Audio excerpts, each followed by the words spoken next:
ზაზა ბიბილაშვილთან, საერთაშორისო სამართლის სპეციალისტთან, ჭავჭავაძის ცენტრის დამფუძნებელთან ვართ ჩვენ ახლა პირდაპირ ეთერში და ქართველი როდიონოვებიო, ასე ამბობს და ინტერვიუს დასასრულს ჩემი რესპონდენტი.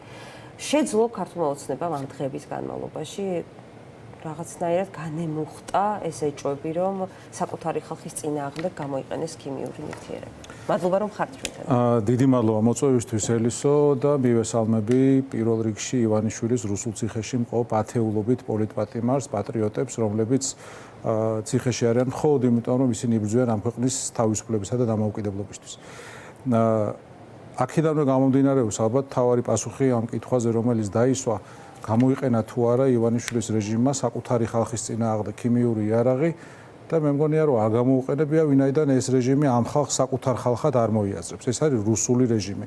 ამასვე ახსენებდა ჩემს წინ თქვენთან ყოფი შოთა ღვინერია და ერთგვარად მაგხომა ვინდიკაციის განცდა მაქვს ხოლმე რომ ესეთი აკადემიური დიპლომატები თუ აკადემიური სფეროს წარმომადგენლები დღეს გიგა ზედანიას ჰქონდა პოსტი გუშინ სიკო ჯანაშია და შემდეგ ანუ ისეთი ასე ვთქვათ სახალხო ტერმინებით მოიხსენიებენ ამ რეჟიმს რომლის გამოც მე ცოტა წვენოდა შეიძლება 10-15 წლის წინ როცა ივანიშვილზე საუბრობდი მაგრამ შედგა კონსენსუსი ხო უკვე აღარ არის იმ რაღაც დიპლომატიური რევერანსების დრო ხო ნამდვილად ეს რუსული რეჟიმია ისინი იმართებიან პირდაპირ რუსეთიდან იმართებოდნენ რუსეთიდან და დღეს ჩემი ღრმარწმენი და ამაშიც ვეთანხმები და ამას ვამბობ მეც უკვე კარგი ხანია რომ სავარაუდოდ უკვე 22 წლიდან როცა რუსეთი შეიჭრა უკრაინაში სრულმასშტაბიანად იმის მერე უკვე ამა თვით შემოქმედებაზე აღარ არის დამოკიდებული საქართველოს ბედი სამწუხაროდ ჩვენ და სამწუხაროდ და რუსებმა აქ ადგილზე მოავლინეს ის ოპერატიულ ტექნიკური თუ ტაქტიკური ჯგუფები რომლებიც აი მესიჯებს უწერენ და ამ რაღაც უსახელო და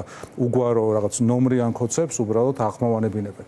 ეხლა რაც შეეხება 9 აპრილთან პარალელებს ძალიან ბევრი პარალელია 9 აპრილთან და პირველი რაც გამახსენდა არის ის რომ მაშინ ხალხის დარბევას რუსული ჯარის მიერ ხალხის დარბევას ითხოვდა ასეთი ოდიოზური პიროვნება ნუგზარ ფოფხაძე. ეს გამოსვლა იძებნება საჯარო სივრცეშია, არსად არ წასულა საქართველოს პირველი პრეზიდენტი ამ პიროვნებას გონი თავის თავარ და საქართველოს დამოუკიდებლობის თავარ მტრად ასაღებდა და აღიქვამდა, ასეც იყო. შემდეგ რაც მოხდა ყველამ კარგად ვიცით და ეს პიროვნება წლების განმავლობაში იყო და მე რამდენადაც ვიცი დღემდე არის ოცნების ერთ-ერთი მთავარი პროპაგანდისტი. ცხადი აღარ ჩანს აქტიურად ასაკოვანია, მაგრამ ის გამოცდილება, ის ცოდნა ბწყალებში ხო, ის ცოდნა და ასე ვთქვათ ის ამაგი რომელიც მას ნუ ცეკას ხელმძღვანელი იყო იდეოლოგიის განხრით თუ ზუსტად მახსოვს თუ სწორად მახსოვს და ნუ ის გამოცდილება ბჭყალებში ხმარდება ოცნების რუსულ რეჟიმს. ხა შეუძლებელია ხო ასეთი ადამიანი ეროვნულ ხელისუფლებას კი არა საერთოდ საღაზრზე მყოფ ხელისუფლებას ახლოს ყავდეს თავის ორბიტაზე არათუ ასე ინტიმურად ახლოს და პროპაგანდის ავტორად. მეორე პარალელი მინდა ასევე გავიხსენო გავრილოვის ღამე შეიძლება გაგიკვირდეთ ახლა ეს რომ ვთქვი, მაგრამ გავრილოვის ღამეს მოხდა ერთი რამ ძალიან ბევრ ადამიანს აიხილა თვალი. ძალიან ბევრ ადამიანს და ძალიან მკვეთრად, აი უცბად ყისიერად აიხილა თვალი, მაგრამ ამ დროს ოცნებამ შემოაგდო, ალბათ ისევ აი ფოფხაძისნაირების ხელით შემოაგდო ესეთი მესიჯი, ძალიან სახიფათო მესიჯი, რომ აი ესენიც ხალხს ცემენ. თითქოს მაშინ ხალხის ცემა იყო, რა თქმა უნდა, ეს დიდი პრობლემაა, მაგრამ თითქოს ხალხის ცემა იყო მთავარი პრობლემა გავრილოვის ღამეს. არა და გავრილოვის ღამე იყო პირველი შემთხვევა 30 წლის განმავლობაში, როდესაც რუსებმა დაარბიეს ქართველები რუსთაველის გამზირზე. 99 წელს მოხდა ეს და მე 2019 წლის 20 ივნისს მოხდა. ანუ ის კი არ არის რომ პოლიციამ ძალა გამოიყენა, ან ძალას გადაამეტა, ან ასე შემდეგ, რომელიც თავისთავადი პრობლემაა, მაგრამ უფრო დიდ სურათში და უფრო ბევრად ფუნდამენტურად პრობლემა იყო ის, რომ რუსებმა დაგვარბიეს პირველად საქართველოს გულშემატკივრობისთვის და ეს მოხდა გავრილოვის ღამე. ოკუპაციო პოლიტიკის გაპროტესტებისთვის, პროდასავლური კურსის მხარდაჭერისთვის, იმისთვის ისჯება ეს ხალხი, ვინც ეხლა რაც შეეხება ამ მიმდინარე ქიმიური იარაღის გამოყენების სკანდალს, საუბარი იმაზე, რომ რაღაც ეჭვები გაფანტეს, სასაცილოც კი არ არის, ვინაიდან ჯერ ერთი უმძიმესი ბრალდება არის ეს. ვერანაირი სპექტაკლით, მით უმეტეს ასეთი უნიჭო სპექტაკლით ამის ეჭვების და ბრალდებების გაქარწყლებას ვერ შეძლებენ. დავიწყოთ იქიდან, რომ ასეთი ტიპის დანაშაულის გამოძიება საკუთარი თავის მიერ არ მოხდება, ხო, თავის თავს ხوار გამოიძიებენ, ანუ ბრალი ედებათ, რომ ქიმიური იარაღი გამოიყენეს მოსახლეობის წინააღმდეგ. ამუკა მდინარაძის მიერ. ხო, და ეხლა იზახიან, რომ 5 დღეში გამოიძიეთო და პრობლემა არ არის. ოღონდ, მოდი შემოვიყვანოთ აქ ერთი ძალიან მნიშვნელოვანი ასპექტი, რომელიც აი ამ მტკიცებულებათა ერთობლიობაში თითქოს აი იკარგება ხოლმე და ამას გადაახტებიან და ვითომ არ ახსოვთ. არის ასეთი პიროვნება, გემახსოვრებათ, ბატონი გომელაური, რომელიც ვიღაც რიგითი პიროვნება კი არ არის. ეს კაცი იყო ივანიშვილის დაცვის უფროსი. ამ კაცს რამდენჯერმე პირადად გადაეფარა ივანიშვილი, თქვა რომ ასეთი პროფესიონალი პატრიოტი, ასეთიო და ამას არიკადრებსო, ტყუილს არიკადრებსო, ანუ კაცი არის, რომელსაც აქვს ივანიშვილის პირადი ნდობა, ქონდა პირადი მანდატი. ერთადერთი მიზეზი რის გამოც ის მოვიდა და საერთოდ რაიმის მინისტრი იყო, რამე იყო და ეხა კიდე რამდენი აქ სავარაუდოდ წაღებული და რამდენს თხოვენ ამაზე დღეს ალბათ ვერ ვისაუბროთ. ერთადერთი მიზეზი იყო ის, რომ მას ქონდა ივანიშვილის პირადი მანდატი, ანუ ეს არის ამ ქვეყნის დე-ფაქტო მმართველის წარმომადგენელი. ხო, ამ კაცმა, რომელიც მინისტრი იყო, თქვა და არ გადაუთქვამს, რომ ეს იარაღი, ეს ქიმიური იარაღი გქონდაო ჩვენო. ოღონდ ეგო ნაცემმა მოიტანესო, შეიძინესო და გამოთხარესო ნაცემაო კატაო, ხო? არ გადაუთქვამს, ხო, ეს ხო თქვა, ხო არ შეცვლა. მეორე დღეს ყობახიძემ რო თქვა რაღაც სხვა, ამით გომელაურის ნათქვამი ხო არ შეცვლილა. მესამე დღეს სუსმა რო რაღაც ბრიფინგი დადგა, ამით გომელაურის ნათქვამი ხო არ შეცვლილა. გომელაური ქიმიკოსი არ არისო და გელაგელაძე არის ქიმიკოსი? ეხლა ხო სხვადასხვა გელაგელაძემაც აქ გომელაური, გელაგემაც თქვა, რომ ამ თანამდებობაზე გომელაურის მერე ყოფნაო უდიდესი პასუხისგებლობაა რო დაინიშნა. ხო, ანუ ამ კაც ივანიშვილი აქებს, ამჟამინდელი მინისტრი აქებს და ამ კაცმა გააკეთა გადაწყვეტილება და ისა განცხადება და ვცეთ მის განცხადებას პატივი, ხო? თქვა რაღაცა. ეხლა ეს ერთი განცხადება. მეორე განცხადება ის, რომ აღიარეს, რომ კი რაღაც ქიმიური ნივთიერება გამოვიყენეთ. ანუ არის მინისტრის აღიარება, რომ ეს ქიმიური ნივთიერება არსებობდა და არის პრემიერის აღიარება, რომ ქიმიური ნივთიერება გამოიყენეს. ხა არც მე და არც თქვენ, აი ჩვენ ნამდვილად არ მოგვეთხოვება, რომ ქიმიკოსები ვიყოთ, ხო? მაგრამ ჩვენ გვაქვს კითხვების დასმის უფლება და გვაქვს ლოგიკური დასკვნის გაკეთების უფლებაც, ხო? და საშუალებაც ამ შემთხვევაში. ქიმიური ნივთიერება გამოყენებული იქნა, გომელაურმა აღიარა, რომ ნივთიერება არსებობდა და ეხა ვიღაცამ რა გადათქვა მე 2 და 3 დღეში რაღაც სპექტაკლის ფარგლებში ეს სრულიად არარელევანტურია, იმიტომ რომ ასეთი რაღაცების გამოძიება 5 დღეში ვერ ხდება. სურვილი რომ არსებობდეს და აქ სურვილი იმ თავითვე იყო, რომ ჩაფარცხულიყო, დანაშაულის დაფარვა მომხდარიყო, სავარაუდო დანაშაულის და არც ერთი ადამიანი არ გამოკითხულა, ხო შეიძლება ძილობის გულისთვის მაინც რამდენიმეს დაუძახო, როგორც აკეთებენ ხოლმე ხშირად, აი მაგალითად, რისთვის ის ლევან ყაფეიშვილი ციხეში. დაუძახეს რამდენიმე სპეცრაზმელს, იმათმა დადგეს, რომ ვაიმე ძალიან შეურაცხყოფილად ვიგრძენით თავიო, რომ ამ კაცმა 200.000 შემოგთავაზაო ჯილდოთო და გაუშვეს ეს კაცი ციხეში, ხო? აი ესე მაინც ვიღაც მოეძებნათ. სუსტუ ვენდობით მათ თქვეს, რომ გომელაური და ხარება გამოკითხეს ეგრეთ წოდებული ხარება. გომელაური და ხარება გამოგითხავთ. ეგ ძალიან მნიშვნელოვანია. გვინახავს არც ჩვენება, მტკიცებულებები საერთოდ არ გვინახავს ამ საკითხის ირგვლივ. რა შემთხვევაში შეიძლება დადგეს საერთაშორისო გამოძიება დღის წესრიგში? ჩვენ ერთ-ერთი კონკრეტული მექანიზმი განვიხილეთ ჩვენთა ღვინერიესთან ერთად, ამის გარდა არის სხვა მექანიზმები იგივე ჰააგაშიც. აი თქვენ როგორ ფიქრობთ, რა რეალობაში შეიძლება ამის მიღწევა, ამ მექანიზმების ამოქმედება? ამ მექანიზმების ამოქმედება დაკავშირებულია, ახლა მოდ რეალისტურ კონტექსტში ჩავსვათ, ეს მსჯელობა დაკავშირებულია ბევრ სირთულესთან. ანუ ერთი კითხვა თქვენ დასვით, რომ ვინ უნდა მიმართოს, მეორე კითხვა არის, ვინ უნდა აწარმოოს გამოძიება და მესამე ალბათ და მთავარი კითხვა არის ის, რომ ეს აღარ არის 20 წლის წინანდელი სამყარო და 25 წლის წინანდელი სამყარო, ეს არის სამყარო, რომელიც ჩვენ თვალწინ იცვლება. იცვლება ფუნდამენტურად და საქართველოს საკითხი აქ რუსულ მართლა კაცჭამია, ანუ პირდაპირ მნიშვნელობით კაცჭამია არ იყოს, იმიტომ პოლიტიკური კაცჭამია ყავს. აქ რომ პირდაპირ მნიშვნელობით კაცჭამია იყოს, შეიძლება ჩვენ მაინც აღარ მოვხვდეთ იმ პრიორიტეტებში, რომელიც ამას უზრუნველყოფდა. თუმცა ეს არ ნიშნავს, რომ ჩვენ ამ მიმართულებით არ უნდა ვიმუშაოთ. ეხლა რაც შეეხება პასუხისგებლობის დაყენებას, სულ მახსენდება ხოლმე მათ შორის ოცნების ზოგად დანაშაულებზე საუბრისას ცნობილი დიალოგი კიდევ ორ პროპაგანდისტს შორის ოცნების. ეს იყო ლაშა ნაცვლიშვილი და შალვა რამიშვილი. ეგრეთ წოდებული ის ქონდა პიანი ბაზარი ერქვა მაგათ გადაცემას და ნასვამების ხედან და საუბრობენ და ეს საუბარიც მოიძებნება ღიად, როდესაც ამბობენ, რომ რაც ჩვენ ბოროტება და სიავე გვაქვს ნაკეთებიო, ხო? აღარ დავასრულებ რა დასასრულს ვარაუდობს და ხო რამდენი გვაქვს და ხო მაგრამ რაც არის ის ხალხმაო წარმოიდგინე ხო აი ერთ-ერთი მე მგონი ერთ-ერთი მცირე რაც ხალხმა არ იცოდა და მაგალითად ეხლა გავიგეთ არის ეს ამ ყველაფერს აი სიმართლის დადგენა სჭირდება დრო და როდესაც გადაბრუნდება ურემი თუ როდესაც რაღაც ფუნდამენტურად შეიცვლება, აი წამოვა და წამოვა, ხო?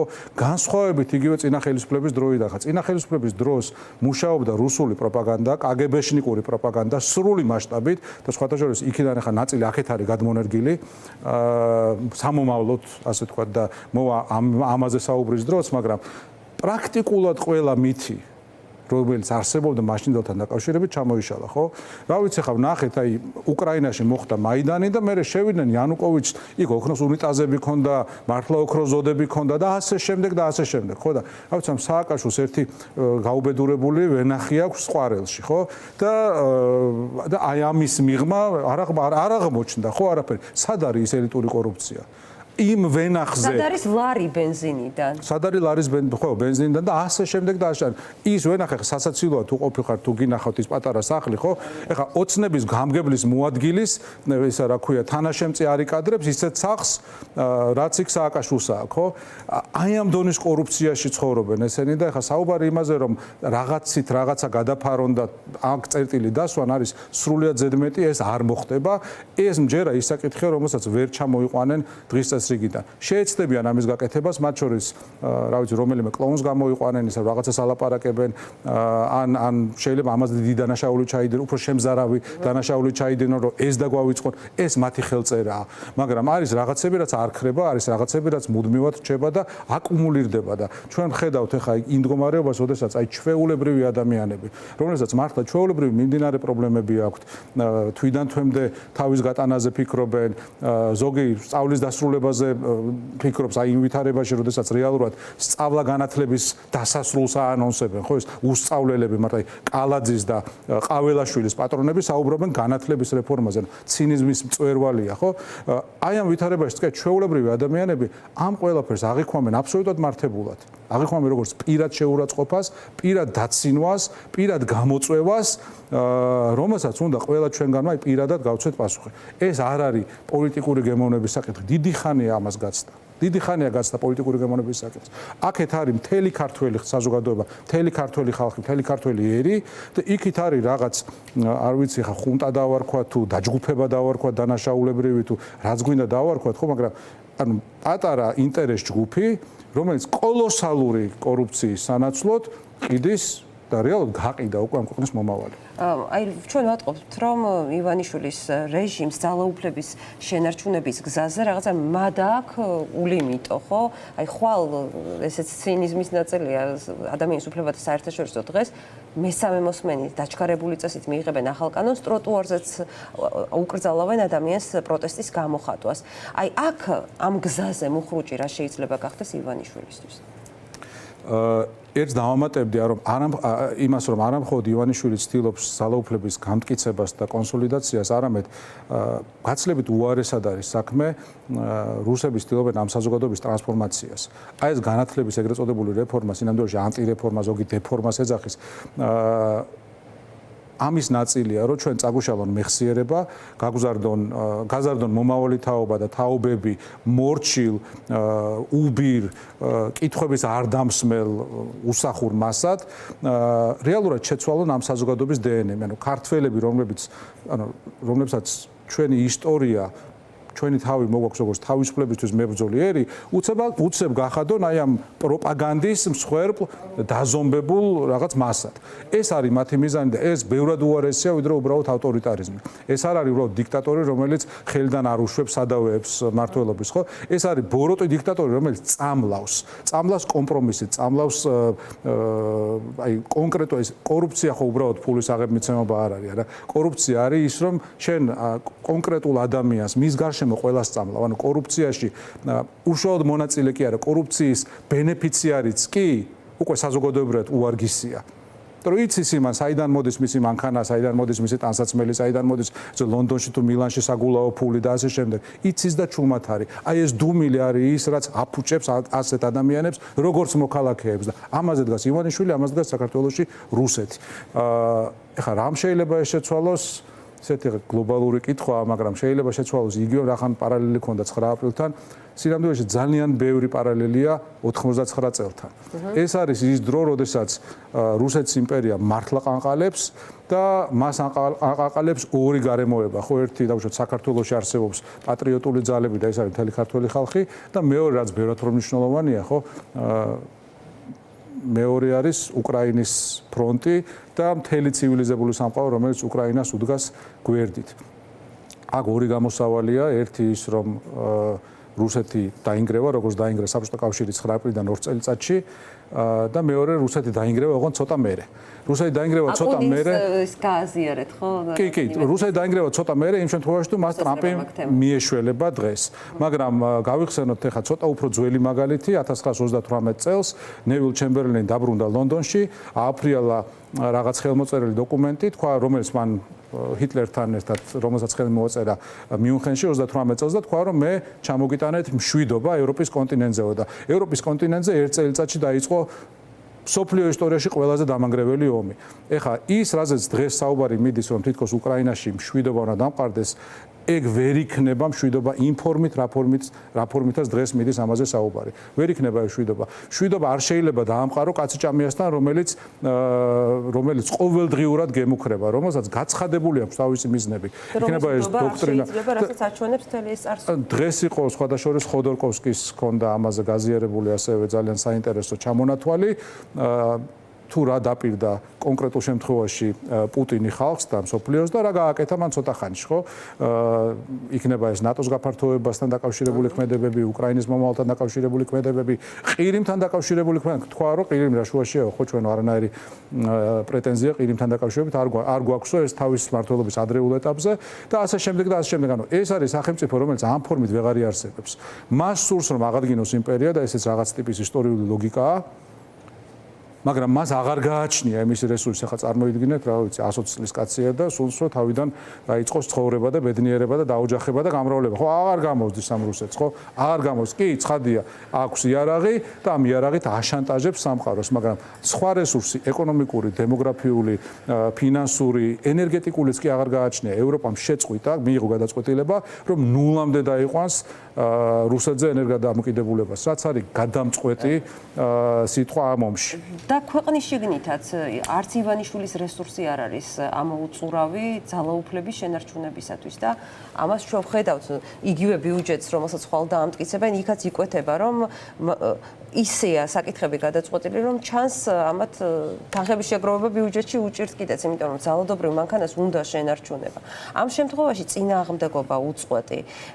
ამას რა ძალა აქვს და ბიძინა ივანიშვილის მთავარი შიში თუ უკავშირდება, თუნდაც რუსთაველის გამზირზე მიმდინარე ამბებს ახლა. იმიტომ რომ ხედავთ მიდის პროტესტი, სხვა ფორმას იძენს, ესენი კუჩში მისდევენ, კანონებს სრულიად. ხო, საინტერესოა სხვა შორის, რომ საქართველოში საკანონმდებლო პროცესი აღარ არსებობს, ხო, არის რაღაცა ახირება, იტყვიან, რომ აი, მოდი ჩვენ გვინდა რაღაც ავგრძელოთ და დაჩქარებული წესით რაღაცას იღებენ და 3 დღეში არის ახალი კანონი, რომელსაც თუ არ დაემორჩილე, მიდიხარ ციხეში. ეს იმთავითვე ну არადემოკრატიული რო არის ცოტა სასაცილო ამაზე საუბარი, ხო? მაგრამ ну საერთოდ რაღაც ფარსად აქციეს მთელი ეს პროცესი, ამაზეც უნდა გავიხსენოთ 2012 წელს რომ მოვიდნენ, ერთ-ერთი ლოზუნგი იყო პარლამენტის როლი უნდა გავაძლიეროთ. პარლამენტის როლია გაძლიერებული, ახლა აი ამ პარლამენტის შემხედვარე ვისაუბროთ პარლამენტის როლის გაძლიერებაზე. და ადამიანი უნდა იყოს ამოსავალი. ხო, ჩვენ ვართ ადამიანზე ორიენტირებული ხელისუფლებაო. კითხვა იყო იმაში თუ რა ძალა აქვს ამ პროტესტს? უდიდესი ძალა აქვს. შეიძლება სასაცილო იყოს, მაგრამ მე საქმეში მუშაობს ადამიანებს იჭერენ რეალურად. ზოგმა კანონმა ვერ იმუშავა, ნახოთ ახლა ხოლმე. ორ რაღაცად მინდა დავყო ამის ამ პროტესტის მნიშვნელობა. ერთი ცხადია, რომ ივანიშვილს ძალიან უშლის ეს ნერვებს, ანუ რუსებს ძალიან უშლის ნერვებს. ვერ ხვდებიან, ხო, ანუ ადამიანები არიან, რომლებიც ყველაფერი იყიდეს, ყველა იყიდეს, ზოგი ასე გააჩუმეს, ზოგი ისე გააჩუმეს, აი ყველას რაღაც მოუხერხეს და ქართულ ხარს ვერაფერი ვერ უკრეს. რაღაცა გენეტიკური კოდი ჩანს თან მათთვის მართლა დაუჯერებელია არ აღიქმება, ხო? რა გინდათ? ანუ ივანიშვილი ალბათ ამ გაოგნებულია, იმიტომ რომ რა ვიცი, ვიღაცა 10000-ად ვერ იყიდა, 20000-ად იყიდა, 20000-ად ვერ იყიდა და ასე შემდეგ, ხო? აი ეს ხალხი ადამიანებს ვერაფერი ვერ მოუხერხა. ეგ ერთი, მაგრამ უფრო მნიშვნელოვანი იმიტომ რომ დღეს საუბარია ამდენი ადამიანი 300-ია თუ 3000-ია თუ კი დიდაქციებზე ბევრად მეტია, მაგრამ უფრო მნიშვნელოვანი ჩვენი სამშობლოს ხვალინდელი დღისთვის არის რა? ეს ადამიანები დღეს არიან ის ადამიანები, რომლებზეც კიდია საქართველოს იმიჯი. და საქართველოს იმიჯი რატო არის მნიშვნელოვანი? რუსები ახლა გაცილებით უფრო გრძელვადიან ზიანს გვაყენებენ, ვიდრე ჩვენ გონია ივანიშვილი. თუნდაც აი ხვალ რომ აღარ იყოს ივანიშვილი, ხო? რუსები მიუბრუნდებიან, მათ შორის თავისი აგენტების და ჩანერგილების ხელით, ხო, ევროკავშირის სხვადასხვა სტრუქტურაში თუ იქ ლობისტები ყავთ, ბიზნეს დასჭერდა. იტყვიან რომ, კაცო, ეს ქართველები კი მოიშორეს ამათმა ივანიშვილი, მაგრამ ნუ ხო არის ის ხალხი, რომელსაც ივანიშვილი აირჩია, მე აიტანა ამდენი წელი და იქნებ არ გვინდა მათი ყოლა ევროკავშირში. იქნებ ხვალ ესენი გახდნენ მორიგი ფიცოები და ორბანები, ხო და მოდი რა ნუ ვიჩქარებთ. ანუ ისინი აზიანებენ ქართველების როგორც ფუნდამენტურად ევროპელი, ფუნდამენტურად დემოკრატიული, ფუნდამენტურად ჰუმანისტური კულტურის მატარებელი ხალხის იმიჯს. და ის პროტესტი, რომელიც უკვე წელიწადზე მეტია მიმდინარეობს და სხვადასხვა კერა არსებობს და არ ქრება და არ ჩაქრება, ზუსტად ამას ეუბნება მსოფლიოს, რომ არა, ეს ველურები არ არიან ქართველები, ქართველები ვარ ჩვენ. ძალიან დიდი მადლობა. მე მგონი საუკეთესო დასასრულია ამ ინტერვიუსთვის. ძალიან დიდი პატივისცემით იმ ადამიანებს, ვინც მართლაც ერთი წლის განმავლობაში ყველანაირ წდეხს უძლებენ დრაკონულ ჯარიმებს დაკავებას. მაგრამ დგანან იქ, სადაც უნდა იდგნენ და დგანან ყოველთვის, როცა ამის საჭიროება არის. საზა ბიბილაშვილი პასუხობდა ჩვენი გადაცემის კითხვებს, ის ჩვენი ეთერის ბოლო სტუმარია. მადლობა რომ იყავით ჩვენთან ერთად.